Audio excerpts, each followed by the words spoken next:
On reprend Bezrat Hashem. La dernière fois, on était en haut du folio 15a. On avait juste commencé le folio 15a et on est à la fin de la page 296. Donc je répète que on veut comprendre cette fameuse Mishnah dans Chagiga là-bas, qui vous explique que, vous vous rappelez que Loma c'est Merkava be Yachid, Velo Bama c'est Bereshit be Shnaim, Velea Rayot dans 3, et c'est pas très clair ces histoires-là. Donc les Tikkun Hazohar, ils veulent essayer d'expliquer ça évidemment d'après un sens plus profond. Donc juste le dernier paragraphe de la dernière fois où on avait dit En Dorshin Bema c'est Bereshit be Shnaim, qu'on peut pas enseigner ou interpréter le Maaseh Bereshit à 2. Pourquoi? Parce que le Maaseh Bereshit, il doit être lié au 1. Le Maaseh Bereshit, c'est le 1. C'est Dieu lui-même. Donc si on commence à dire que Maaseh Bereshit, il y a deux forces, ça marche pas. Donc c'est ce qu'on va faire comme ça. Alors, 297, alors évidemment, c'est la force des Tikkun Hazohar, c'est que des petits textes comme ça de Gemara qui paraissaient inaperçus, ils vont prendre maintenant des sens plutôt particuliers et ésotériques.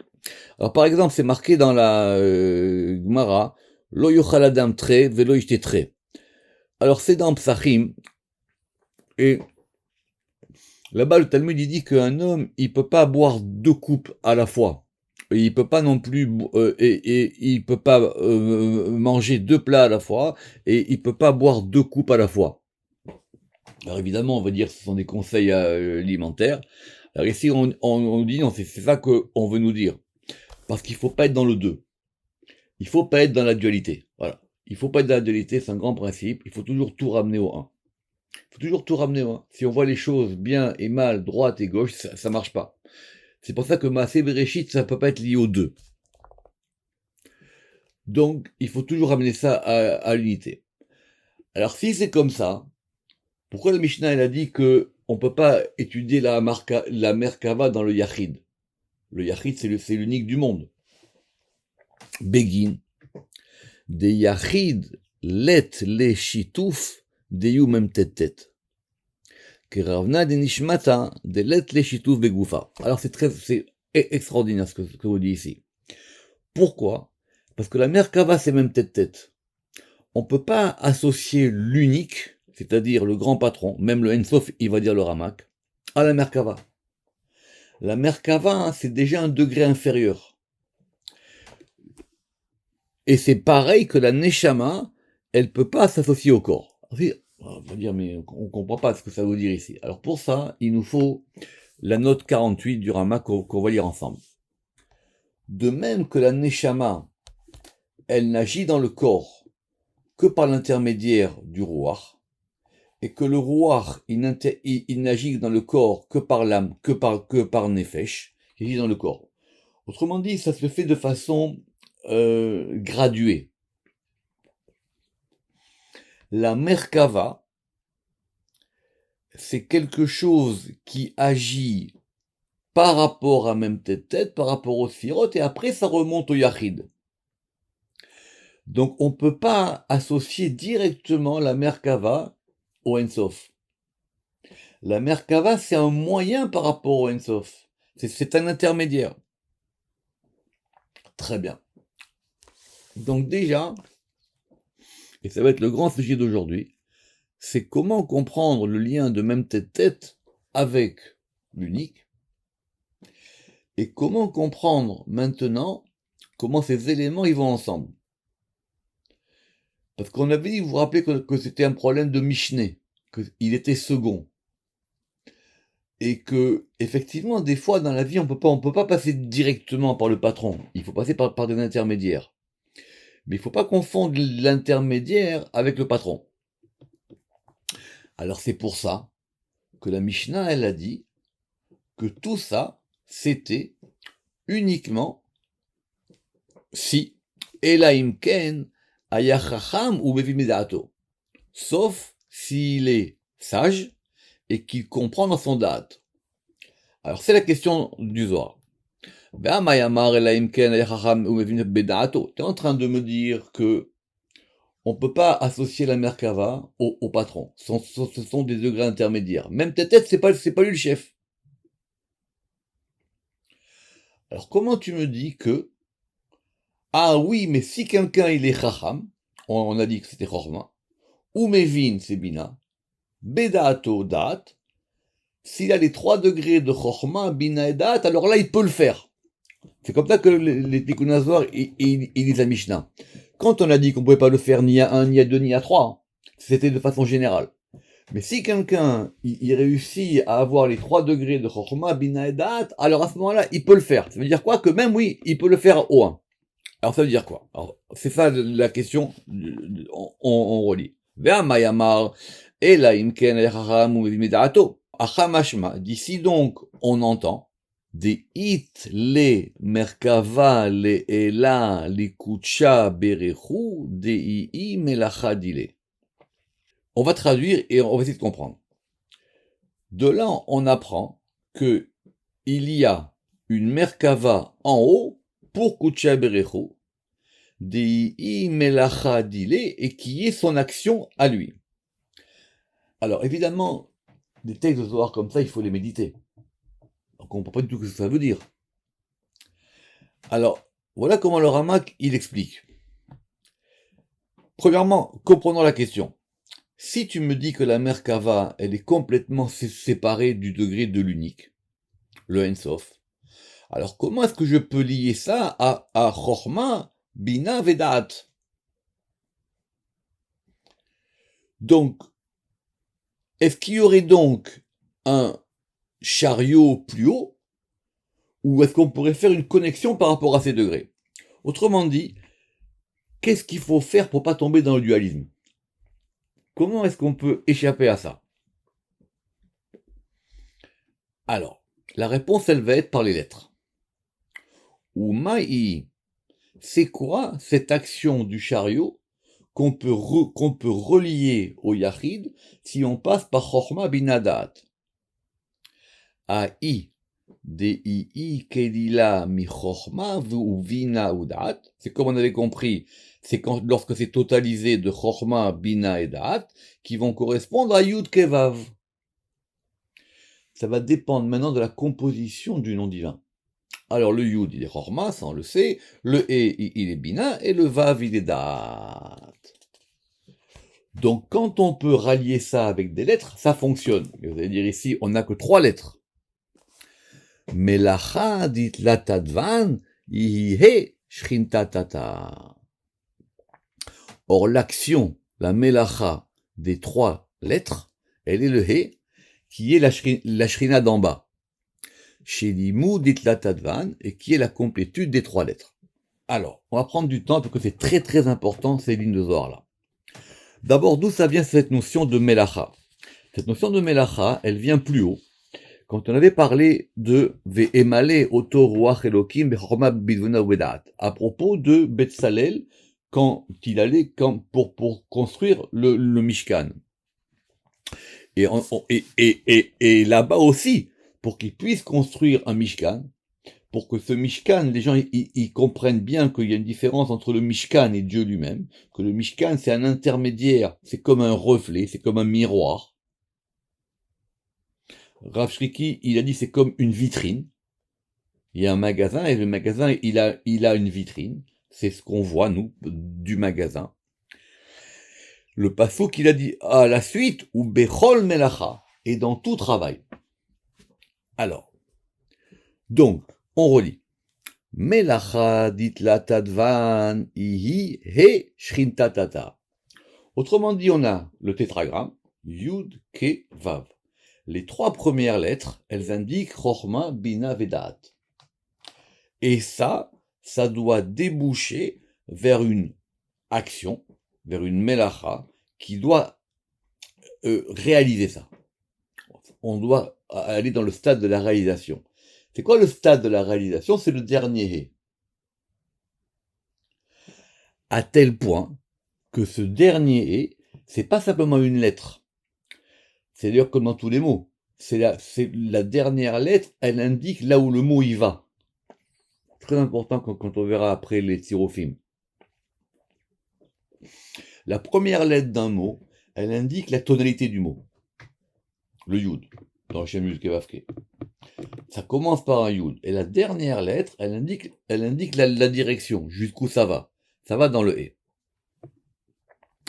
À partir de là, on a établi, je vous expliquerai comment, mais c'est assez compliqué, que du coup, le Shem Yud Kevavke, il faut l'écrire d'une manière particulière. C'est-à-dire, on écrit Yud, le He, le Vav, et le He, on l'agrandit. Et dans ce He, à l'intérieur, on met le Shem Adni. Si vous faites attention, dans les livres de prière, ça a été rétabli. Maintenant, tout est comme ça. Mais à une époque, il y avait des livres de prière où chaque fois qu'il y avait le nom de Dieu, il y avait simplement marqué Yud, Yud, Kevavke. Je ne citerai pas de nom, mais il y a même des grands éditeurs qui ont dû refaire tous leurs livres de prière à cause de ça. Pourquoi? Parce que si on dit que le He, c'est la destination finale, cette destination finale, c'est que ça arrive maintenant dans le He, et ce He-là, c'est le He du Shem Adni pour ceux qui ont suivi les cours avec moi. Vous verrez ça, c'est la note 55 et la note 56.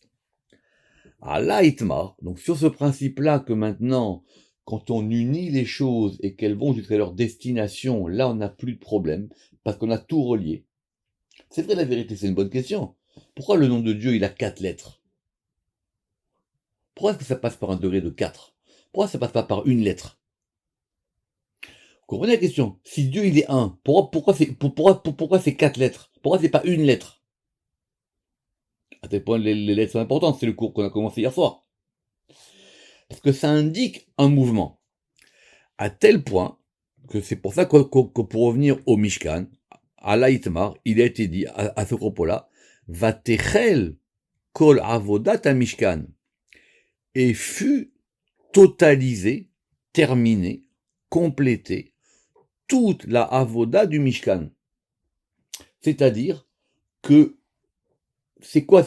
C'est vrai que d'après le Pshat, ça veut dire que maintenant c'est fini. D'accord. Mais le fait que ce soit fini, ça indique maintenant que tout prend un sens. À tel point que si ceux qui aiment les halachot, il y a une halakha dans Shabbat très particulière, que parmi les 39 travaux interdits de Shabbat, il y a un travail assez particulier qui s'appelle Makeba Patish. Comme Makeba Patish, littéralement, ça veut dire celui qui frappe avec un marteau. C'est-à-dire quoi? Quelqu'un, il a fait un travail, mais il lui manque une chose pour le terminer. Je sais pas moi, il a fait un costume, et pour terminer le costume, il faut juste simplement qu'il déplace un bouton. Donc c'est pas maintenant couper, décrire, peindre, tout ça. Juste ça. Le fait qu'il fasse cette action-là, Shabbat, c'est interdit. Parce que la dernière action du travail, c'est ça qui va donner un sens à tout le travail. Et c'est ça le He. Or, c'est quoi ce He-là? C'est le He de Yom HaShishi. Parce que, dans les jours de la création, on a dit Yom Rishon, Yom Sheni, Yom Shlishi, Yom Revi. À chaque fois, on n'a pas l'article He. Où est-ce qu'on a l'article He? Dans le 6e jour de la création. Parce que le 6e jour de la création, il correspond au He, et ce He-là, c'est lui qui va donc terminer tout le travail. Qu'on a vu dans le Zohar hier, quand on avait dit qu'on avait fait tout le trône dans le cours du mardi. D'accord? Vous avez vu qu'on a dit que le trône, il avait 6 marches. Veyuhe de Yom HaShishi.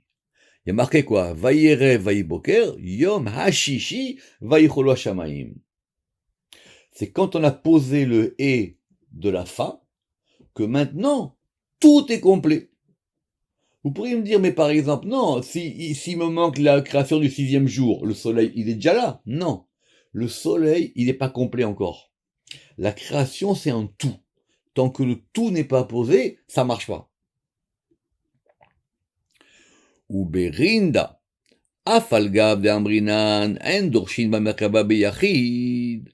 C'est pour ça que, bien qu'on ait dit qu'on ne pouvait pas interpréter la Merkava par rapport au niveau de Yachid de l'unique, Chazar ve'amar, la Mishnah elle revient et elle dit, attention oui, sauf, Elaim ken, ayachacham ou mevin bedaato. Ça veut dire que si maintenant on arrive à comprendre que la Merkava, c'est un élément d'une composition, on va dire, plus large, qui correspond au Shem Yud Kevavke, alors là oui on peut. Des Vadaï, Parce que,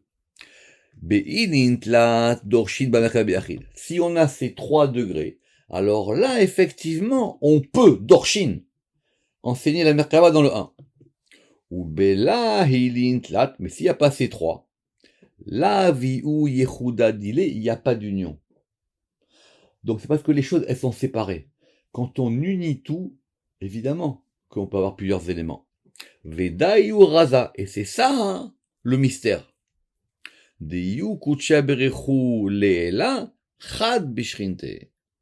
Parce qu'à ce moment-là, quand on a uni tous les degrés ensemble, le Saint béni soit-il, Diou Leela, il est en haut, uni avec la Shrina. Parce que sinon, on sépare les choses. Or, tout le problème qu'on a, c'est que les choses, elles sont séparées. Nous, on doit les unir.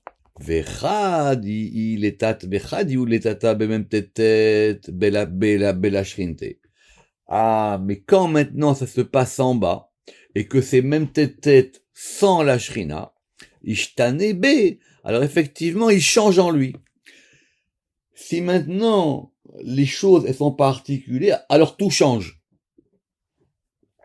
Le Ramak dit que même les noms divins, ils changent. Pour que vous compreniez ça, les Tikkun Zohar, ils vont vous donner un exemple extraordinaire.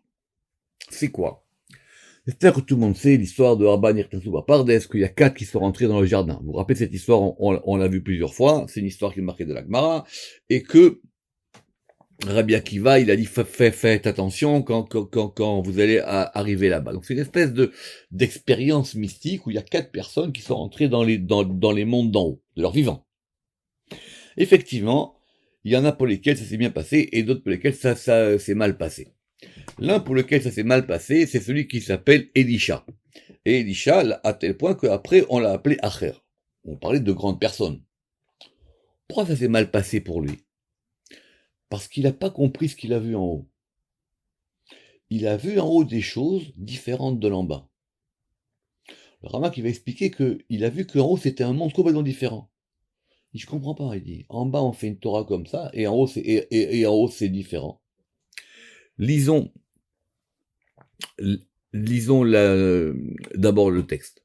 Uberinda Amar Elisha Acher. Et c'est pour ça que lui, il a dit, Shema Chaz Veshalom, Shte Reshuyot Yesh. Il a dit, donc si c'est comme ça, il y a 2 autorités.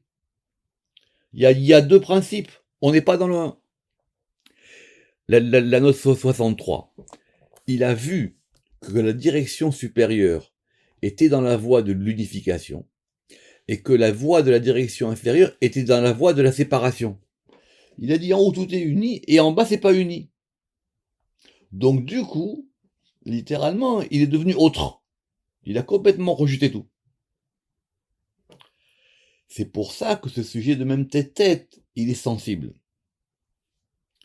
Ou Berinda Amar. Et c'est pour ça que quand on parle de même tête dans la Torah, il y a marqué quoi? Al temerinibo. Ne me substitue pas à lui. Ne me prends pas pour lui. Lui et moi, c'est pas pareil. Al tamerbo, ki lo yisa lefichechem, ki shemi bekirbo.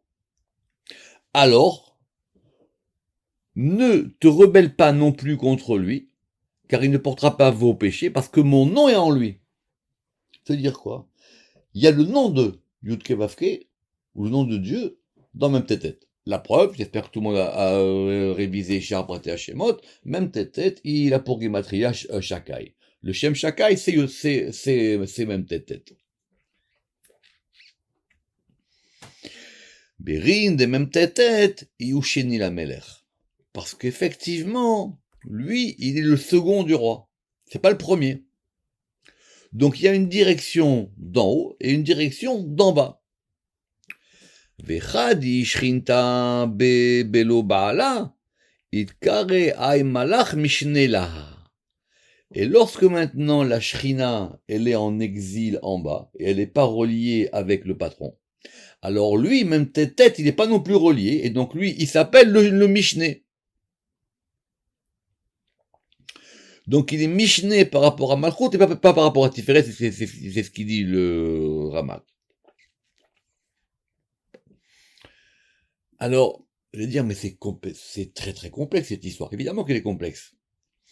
Parce que cette notion de même tête-tête que les Tikkun Azor maintenant nous explique, et c'est un grand sujet, même tête-tête, c'est le fait qu'il puisse avoir une direction dans le monde qui soit liée à la direction d'en haut, mais qui en même temps peut être différente. Rappelez-vous ce que j'ai ramené la dernière fois dans le cours. Ça, c'est uniquement par rapport au degré du Chol. Au degré du Shabbat, non. Mais on peut comprendre aussi que le monde, des fois, il est plus Chol que Shabbat. On aimerait, nous, que le monde il soit tout le temps Shabbat. Veishteniat, de là, ishtemud'in ba chayalin.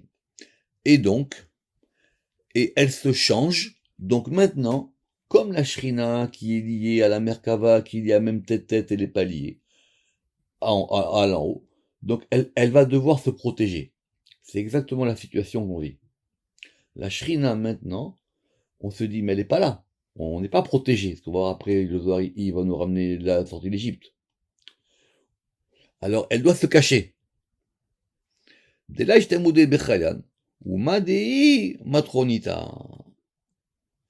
Et parce qu'on veut pas, elle veut se protéger, et on la protège pour pas que les gens la reconnaissent. Pour pas qu'on sache que elle, c'est la matronita. La différence entre Shrina et matronita, on l'a déjà vu au plus haut, et même dans le Ramak plusieurs fois, que la matronita, c'est l'une des expressions de la Shrina elle-même. Ou bemai imidkasia. Et alors, dans quoi elle va se recouvrir? Dans quoi elle va se cacher? Be'aïd et Kiryat Ama, dans ce degré qu'on va appeler la servante. Quelque part, elle se déguise en servante pour pas qu'on voit que c'est la fille du roi. Parce que si c'est la fille du roi, ou l'épouse du roi, et qu'elle est toute seule, alors du coup, tout a un problème. À tel point que les Tikkun Azor, ils nous disent ici que c'est marqué dans la Torah. C'est marqué dans la Torah, c'est marqué dans Parashat Mishpatim. Vous savez tous que Parashat Mishpatim, au début du Zohar, il y a un Zohar qui s'appelle le Sabbat des Mishpatim. C'est l'un des passages les plus compliqués du Zohar, il y en a beaucoup, évidemment. Et on va interpréter toute la Parashat Mishpatim, non pas comme étant des cas de jurisprudence, ou des cas d'action, ou des choses qui peuvent arriver dans la vie, enfin comme quand on lit le Pshat de Parashat Mishpatim, mais comme étant des choses qui correspondent soit au Gilgulim d'après Sabbat de Mishpatim, soit à des interactions plus complexes. Qu'est-ce qu'il y a marqué là-bas? Veda ou Amakra, et c'est ça que la Torah elle a dit, Vechim kor ish et bito leama. Et si un homme, il vend sa fille pour servante, on va dire c'est un capchat, pachout, quelqu'un il a des besoins d'argent, etc. Il dit à ma fille, ben tu sais quoi, maintenant tu vas être servante, tu vas aller travailler chez un autre. Tu vas aller être employé chez d'autres personnes. Et effectivement, il y a des règles, parce qu'effectivement, elle est encore la fille, mais bref, il faut qu'elle obéisse à son nouveau patron. Donc c'est un truc de pchat. Mais d'après le sens, ça veut dire quoi? Ish, takucha berichu. C'est Dieu. Ish du verset, c'est Dieu. Bito, et sa fille, c'est la Shrina. Leama, alors comment? Ça veut dire quoi? Vechimko, s'il y arrive un cas où Dieu, il est obligé de vendre sa fille, la Shrina, pour être servante. C'est quoi servante? Bat zougé des mêmes tête-tête, pour qu'elle devienne maintenant l'épouse de même tête-tête. Et si elle devient l'épouse de même tête-tête, elle change de nom. Elle s'appelle plus la Shrina, elle s'appelle Mitetet, Mitatron.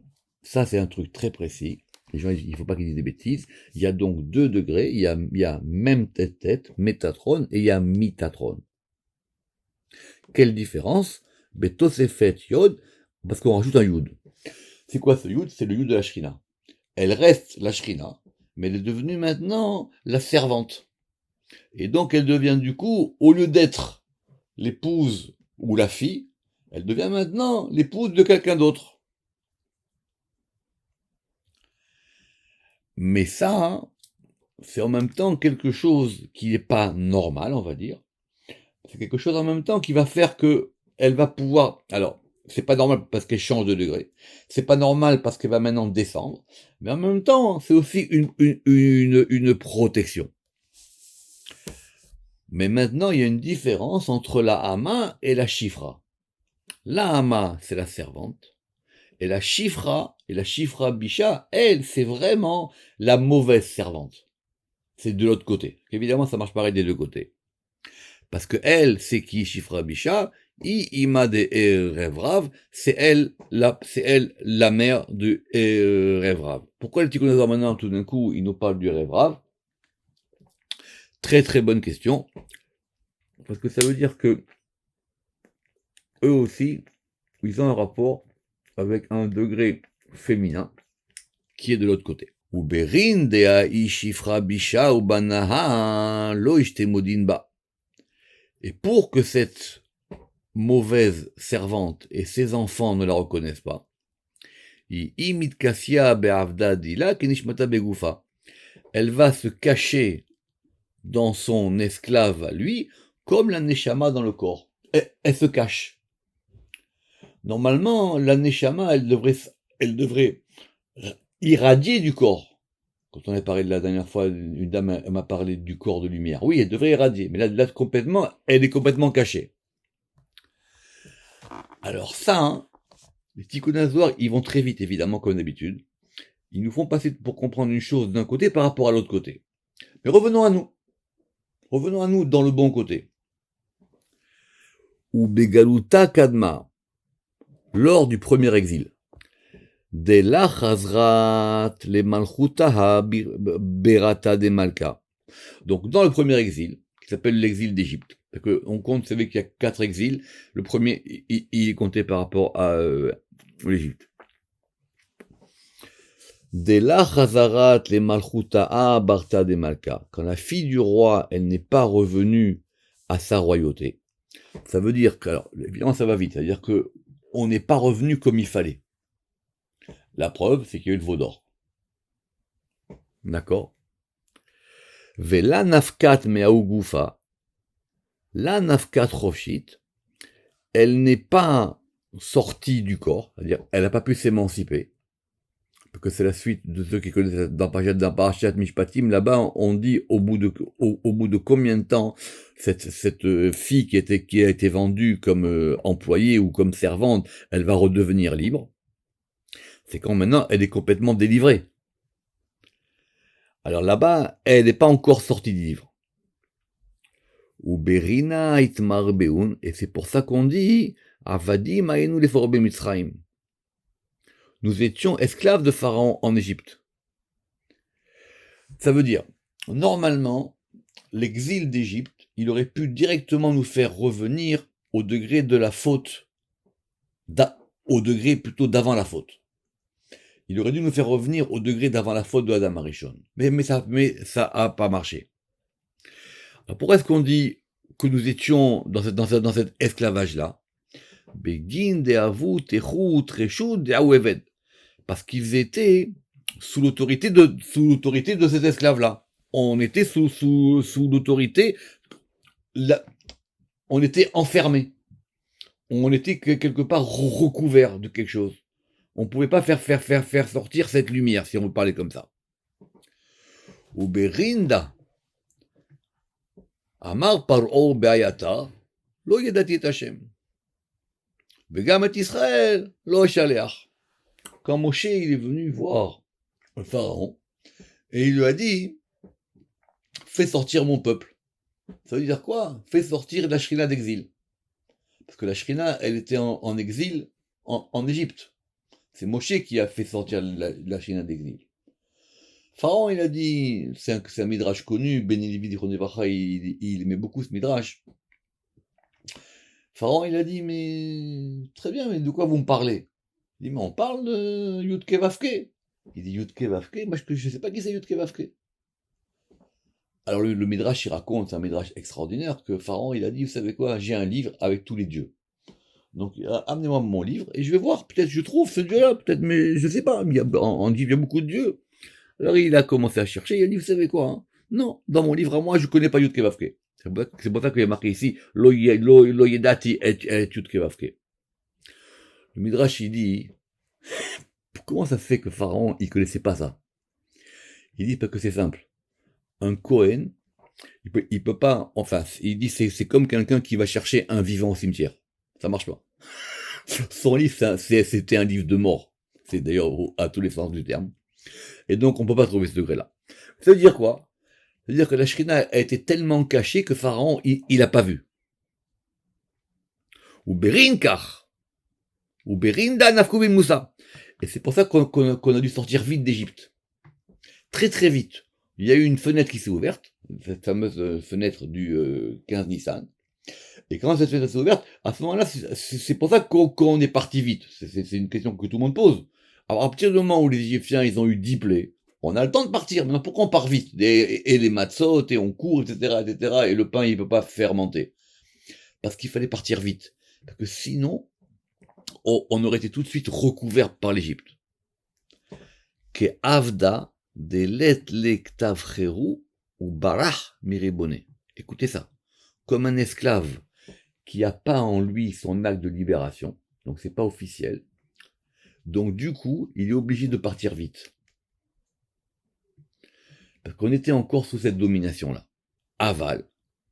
Mais pour Kana abattra, mais dans la dernière délivrance, c'est-à-dire tout de suite maintenant, si Dieu veut bientôt, la dernière délivrance, la nafkat barta bea yavda keshifra. On sortira pas, la shrina, elle sortira pas comme une servante qui passe par la fenêtre. Et là, bikucha berechu. Mais, ça sera avec le Saint béni soit-il. Begin deoraita diucheru.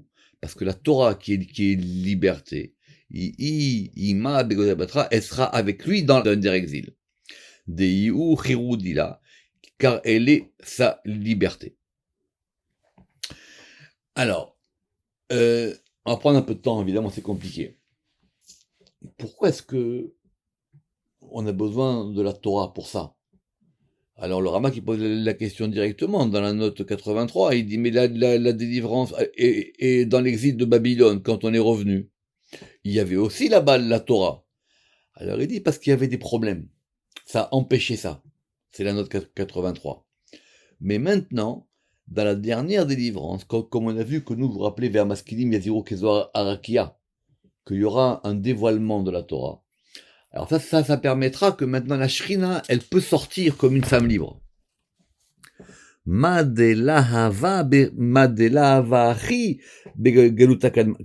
qui n'était pas le cas dans le premier exil, dans l'exil d'Égypte. Parce qu'il n'avait pas pour elle, ni pour ses enfants, la Torah. Alors c'est vrai que vous allez dire que c'est vrai qu'on est sorti d'Égypte, on n'avait pas encore la Torah. Alors c'est une bonne question. Pourquoi on n'a pas eu pourquoi est-ce qu'il faut d'abord qu'on sorte pour recevoir la Torah? Alors le Ramak il a expliqué ça, hein, si vous en souvenez, dans Shar HaShe'arim.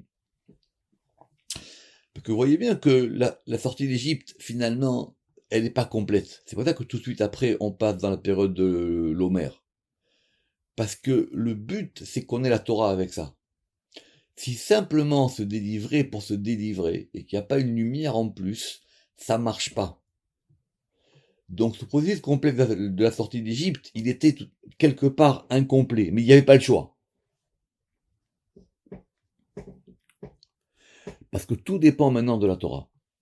Parce que c'est la Torah en fin de compte, c'est la Torah qui va permettre cette union-là. C'est le degré de Tiferet. Il y a une très belle note du Ramak, la note 87. Il dit que la Torah, elle présente deux aspects. Premièrement, celui de l'exil dans les habits d'esclaves, sans liberté. Et celui de la dernière délivrance, sans aucun vêtement d'esclave, qui lui exprime la liberté. Et d'ailleurs, c'est tout le paradoxe de la sortie d'Égypte. C'est que on est sorti d'Égypte, mais à chaque fois, on essaye en même temps de se remettre dans cette position-là. Il y a une grande question là-dessus, pour ceux qui connaissent. C'est que d'un côté, on sort d'Égypte, et en même temps, on se dit que cette délivrance-là, elle n'est pas tout à fait totale, ni intégrale. Uberinda dirtiv, yekara'i mi peninim. Parce qu'effectivement, à propos de la Torah, on a dit qu'elle est plus chère que les perles. Ça veut dire, mais c'est quoi mi-péninim, la dracha elle est connue, c'est qu'elle est plus chère que toutes les intériorités.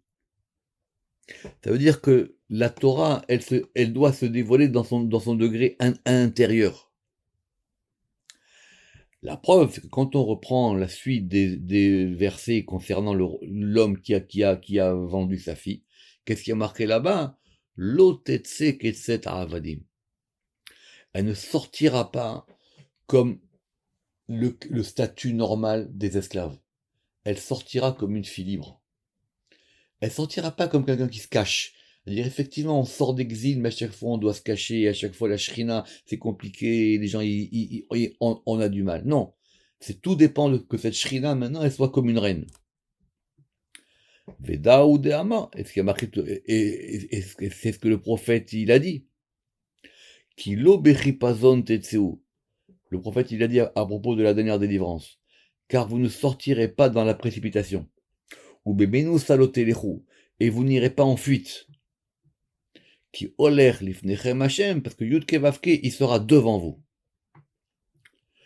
La source de la délivrance, c'est ce degré de la Torah. Yudke Vavke. C'est quoi ce degré donc de Yudke Vavke ici? Parce qu'on voit qu'il s'applique à la fois à Dieu et à la Torah et à Tiferet. Vadai. Ihu yokim lun me'afra. Parce qu'assurément, lui, il les fera lever de la poussière. Veu naïr alanpouy d'Israël, et il va illuminer les faces d'Israël. Ou bede ishtemudé al kolalmin, de nun zera berach Hashem. Et donc maintenant, tous les peuples, ils reconnaîtront que ça s'appelle zera berach Hashem, une semence que Yudke Vavke a bénie. On va terminer par la note 90.